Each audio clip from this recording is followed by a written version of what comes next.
Hello and welcome. You're watching France 24. Coming up, U.S. Attorney General Jeff Sessions says he now remembers a March 2016 Trump campaign meeting with an aide that has since been convicted of lying to the FBI over dealings with Russia. The government in Iraqi Kurdistan announces it will abide with a Supreme Court ruling in Baghdad canceling September's independence vote. But officials there say they hope to use this instead as a springboard for dialogue with Baghdad.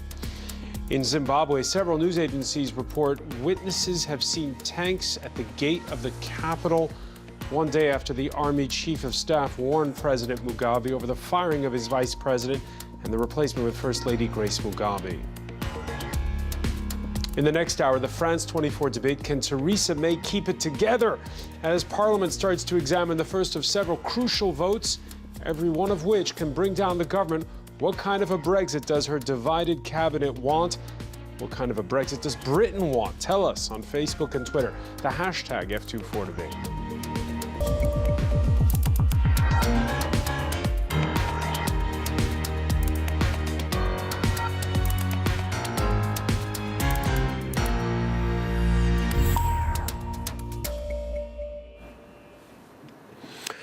Hello, everyone. I'm Francois Picard. We begin in Harare. There are jitters in Zimbabwe's capital after a column of tanks was spotted coming from outside of the capital one day after the army commander threatened to, quote, step in over President Robert Mugabe's decision last week to fire his vice president, thus positioning First Lady Grace Mugabe as the heir to the country's 93-year-old leader. Well, joining us from Harare, journalist Oliver Matthews. Oliver, what's the latest? And he offered this explanation for lapses in his memory. Well, actually, we don't know very much at all. All we're going on are some sightings of armored vehicles seen on a road leading to Harare this afternoon. It's been very difficult to confirm these, particularly because Harare seems very calm at the moment. All we've had confirmed is 2 tanks seen by Reuters news agency 20 kilometers outside Harare, with unverified reports of other tanks. Unverified reports of other tanks, and those jitters, of course, fueled by Monday's press conference by the army commander, which certainly has Zimbabwe on edge.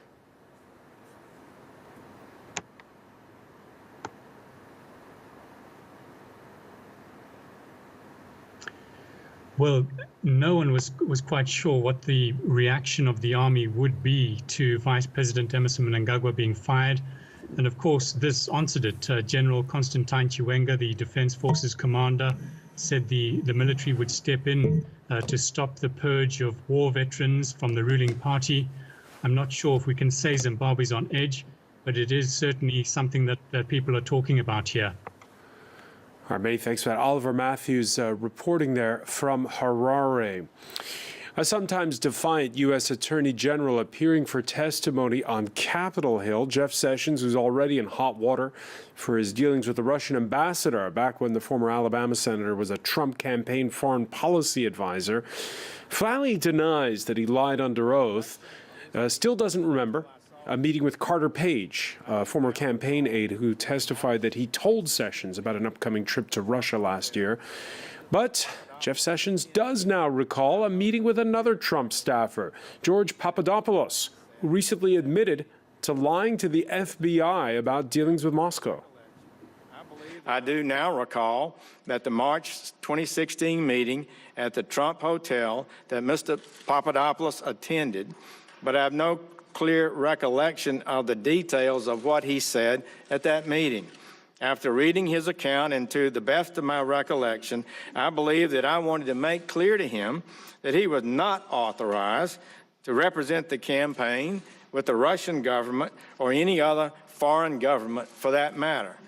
But I did not recall this event, which occurred 18 months before my testimony of a few weeks ago. For more, let's cross to Washington. Correspondent Philip Crowther. Philip, so far in that testimony, how much has Jeff Sessions changed his story since the special prosecutor started handing up indictments? Well, the Attorney General, Jeff Sessions, would say that he actually hasn't changed his story today in this hearing of the House Judiciary Committee, because at the very start, in his prepared remarks, he said that he has never lied in any of these hearings, that he has spoken to senators or congressmen and women before. He says the simple fact that he would have lied is a lie in itself. Essentially, what you're seeing and hearing here from Jeff Sessions a lot of the time is the same answer, is simply that he does not recall. But that something like a newspaper article over the last few days or weeks could jolt his memory. And that is where things change ever so slightly or significantly, depending on what your point of view is. There is that meeting with George Papadopoulos. This man is important because he has a plea bargain with the FBI, and he is working with the FBI. He is a relatively minor campaign advisor to the Donald Trump campaign. Indeed, Donald Trump himself says he was pretty much a nobody. But he was at the table with Donald Trump and Jeff Sessions during a transition meeting on foreign policy. Jeff Sessions, the Attorney General, first said he didn't remember that meeting, but then, as you heard in that soundbite just then, did then push back when George Papadopoulos said that he might be able to go to Russia and have a meeting with Russian officials on behalf of the Donald Trump campaign. As you said, there was another meeting with Carter Page, also a relatively minor foreign policy advisor within the Trump campaign that Jeff Sessions says he does not recall at all. A lot of these hearings are about Jeff Sessions' memory and his changes, slight changes, if you will, in his what he has said in those hearings. Remember, first of all, he said this: he had had no contacts with any Russians. He then changed that ever so slightly a few weeks later to he had had no contacts with any Russian officials about the Donald Trump campaign. These might seem like mere details, but they are important in an investigation that is looking into whether there was any collusion between the Donald Trump campaign that Jeff Sessions, now the Attorney General, was a member of, and the Russian intelligence agencies. Yeah, because we're talking about the man who is right now the head of the U.S. Justice Department. Yes, and he has significant power and is under significant stress because he has been told by Donald Trump, not necessarily directly, but certainly via Twitter, that Jeff Sessions is not necessarily doing a very good job and might be fired at some point. Now, the reason why the president is still unhappy with his attorney general is because he recused himself from any investigations that would have anything to do with the Donald Trump campaign and any contact they might have had with Russian intelligence services.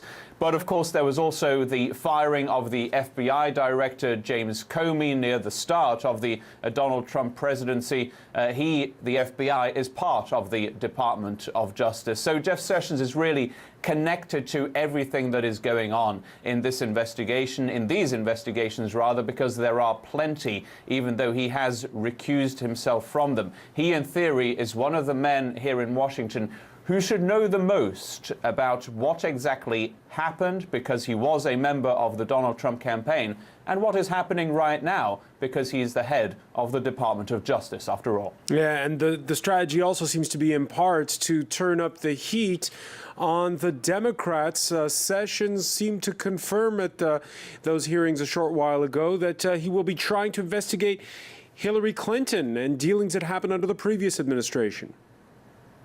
Yeah, he said during this hearing that to do so, though, to appoint a special counsel to look in dealings that the Clinton Foundation might have had, many that have been debunked over the last few months and years, would need a factual basis, though.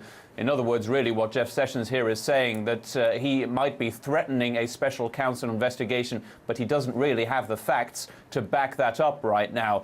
Right now, it looks more like a deflection that he and the White House are using right now away from the Russia investigation and back to their most liked opponent, if you will, because it always comes back to Hillary Clinton, the Democratic candidate in the presidential election. This is, again, an opportunity for Republicans to try and deflect and to have their supporters look at Hillary Clinton instead. It seems a little bit far-fetched, and from what you heard from Jeff Sessions, the Attorney General, just a short while ago, it does not look like a really serious investigation is about to start.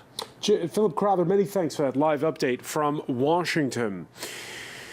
Lebanon's prime minister has promised to return home within 2 days. Saad Hariri tweeting from Saudi Arabia, where speculation's been rife over whether Riyadh had pressured him to resign 10 days ago. He denies that his hosts are preventing him from returning home. Earlier, Lebanon's foreign minister in Paris meeting with France's president Djibril Bassil, who expressed concern over whether the crisis could strangle his country economically. We are going through a crisis, a situation that is not normal. We are trying to settle it through bilateral relations, which are very good between Lebanon and Saudi Arabia. We hope to settle this affair by the rapid or even immediate return of the Prime Minister to the country, at home with his people. The French say they've been preparing a diplomatic initiative on Lebanon, which President Macron, after meeting with the Saudi Crown Prince last week, could present to the UN Secretary General on Wednesday. Macron's prime minister was asked in Parliament about the Lebanon crisis and about Saad Hariri's movements. What's at stake is Hariri being able to return home freely to clarify his situation in line with the Lebanese constitution. Conformément à la constitution libanaise. Parallel to the pressure being put on Lebanon, the Saudis leading a blockade against Yemen. Saudi Arabia, which has said it might partially lift its blockade to entry points of a country that's at war and dependent on humanitarian aid. Key rebel ports remain shut. The blockade in response to Houthi rebels firing a missile at Riyadh last week. Earlier, we spoke to the top UN aid official in Yemen and asked about that promise to partially lift the blockade. The Aden airport's opened this morning, and there was a flight that went in from Yemen Air. There's also an ICRC flight. The ports in the south, Aden and Mokalla, have opened. But that's, for our purposes, the bulk of our population who we serve. 70% of those people are the northern part of the country. So we need to have the western ports. Hodeida has to open for us to be able to serve those people and prevent, as you mentioned, the famine for millions of people. Otherwise, we can't serve those people from other ports quickly and easily without great challenges security-wise and funds that are needed to divert our assistance in that way. And also Sana'a Airport, the humanitarian workers are blocked inside and outside and can't enter to help support the relief effort.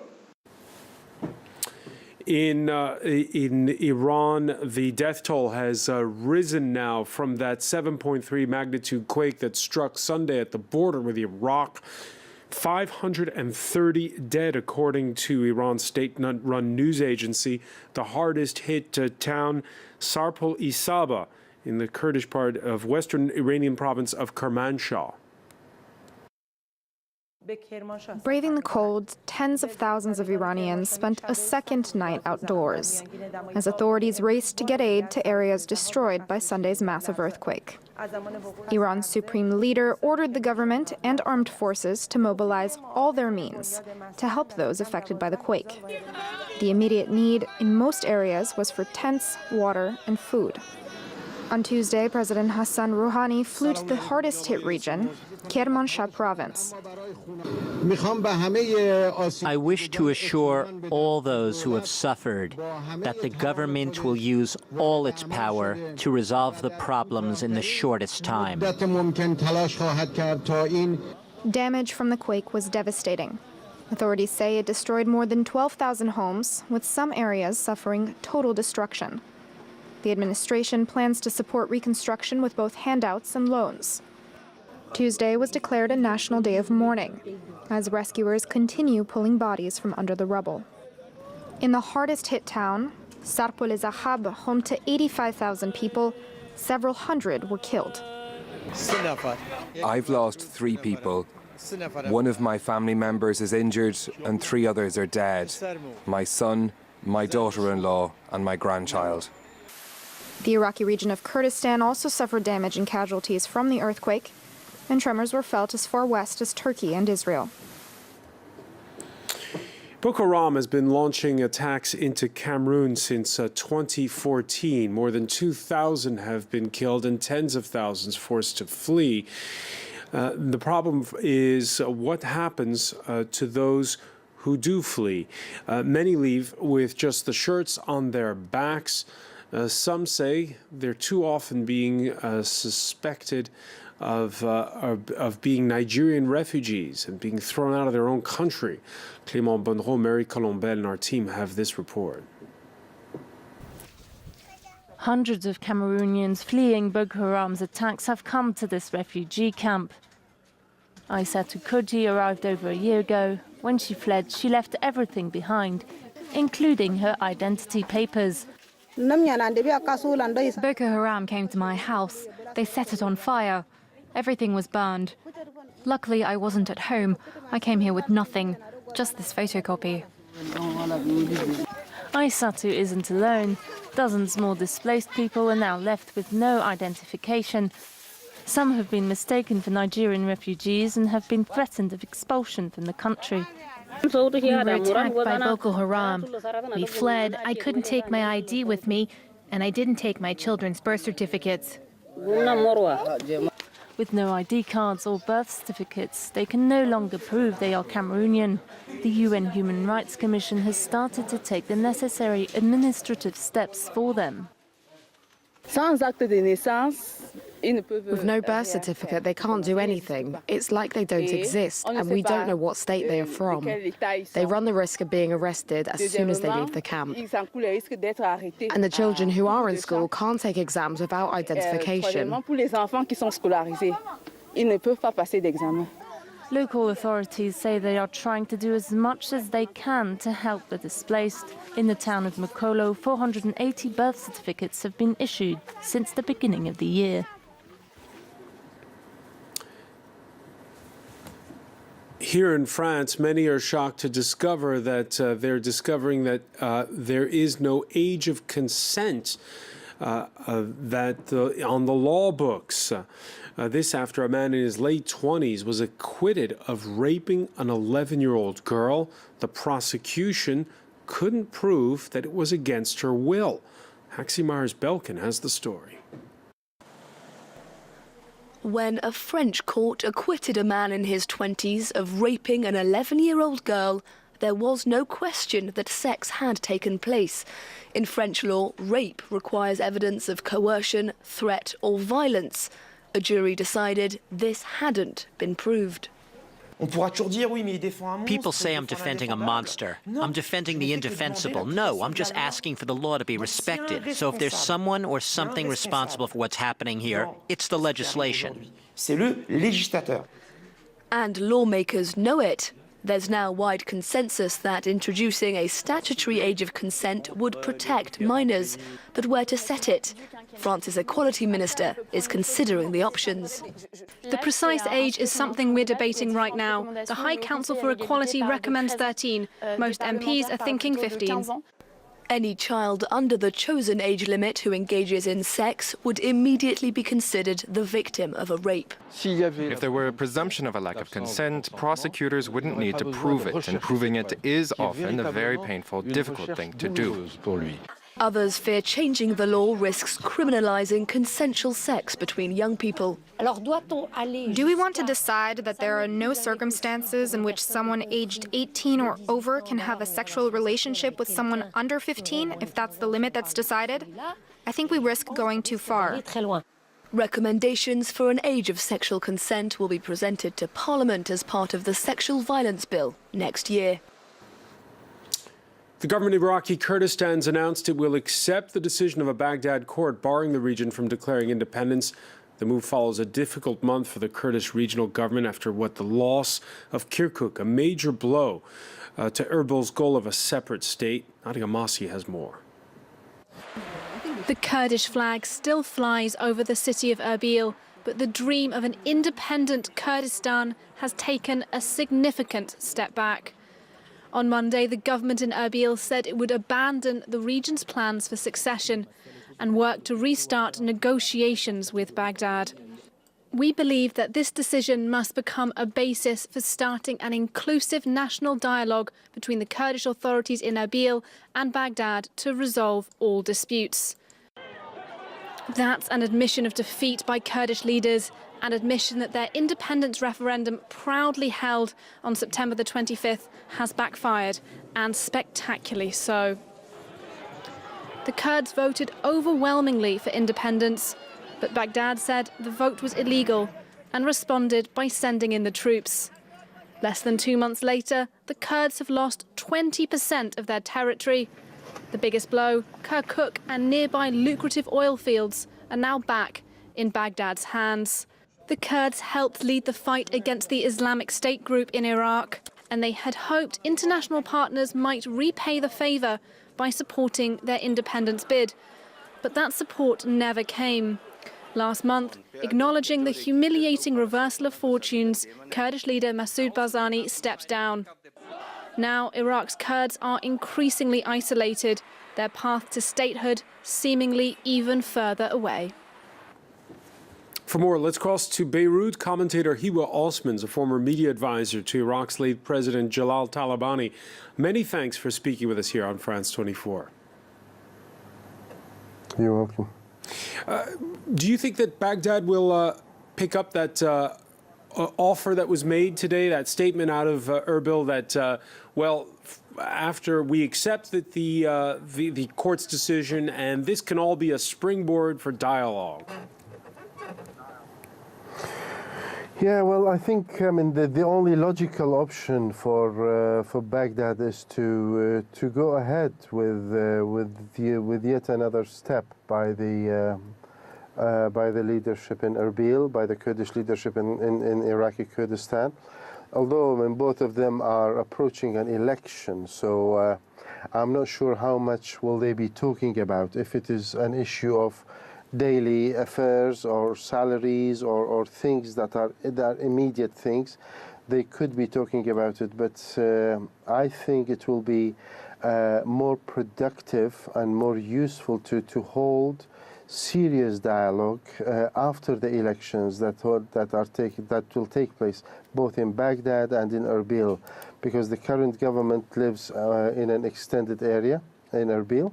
They were just, their mandate was just extended until the next election, so it's almost like caretaking.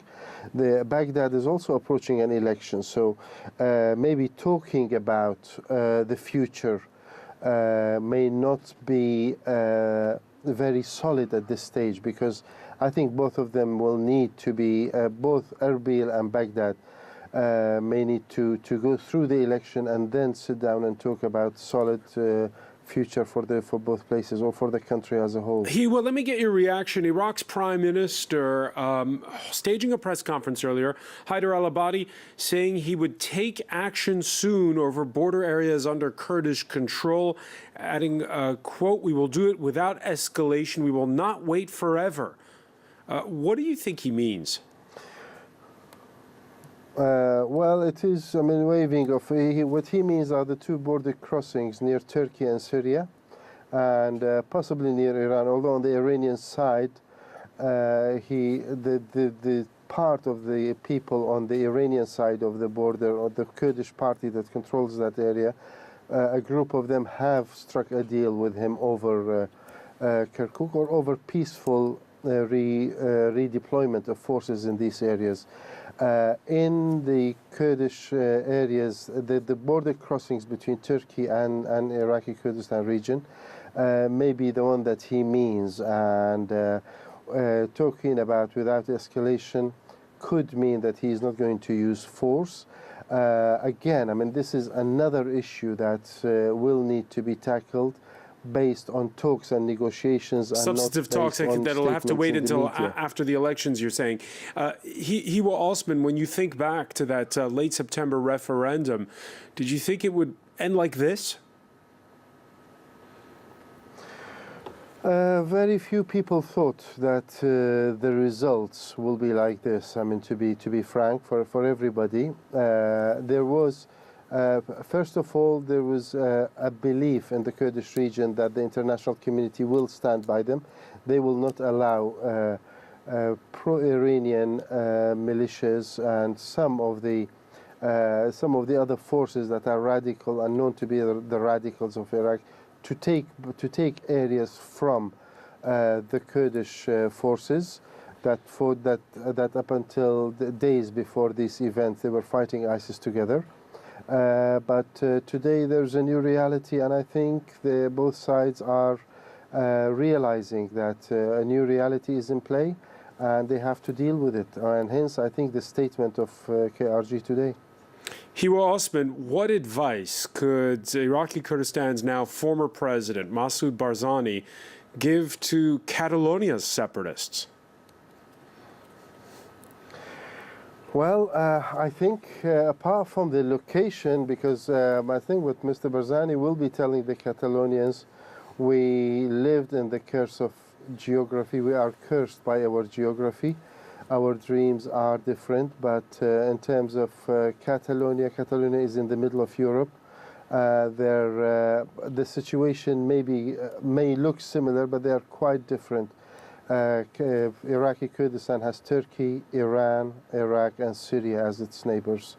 Catalonia has France, Spain, Europe, and these are very different countries and different cultures. Hiwa Osman, and it is in the EU, not in the Middle East. Hiwa Osman, many thanks for joining us from Beirut.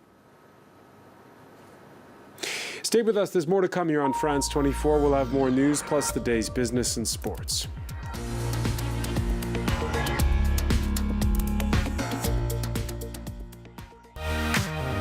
The 51%, presented by Annette Young. A program about women who are reshaping our world. We meet those who seek equality, be it in the boardroom or at the village well. The 51% brings you stories from across the globe about the women who are challenging the way we think. The 51% on France 24 and France24.com.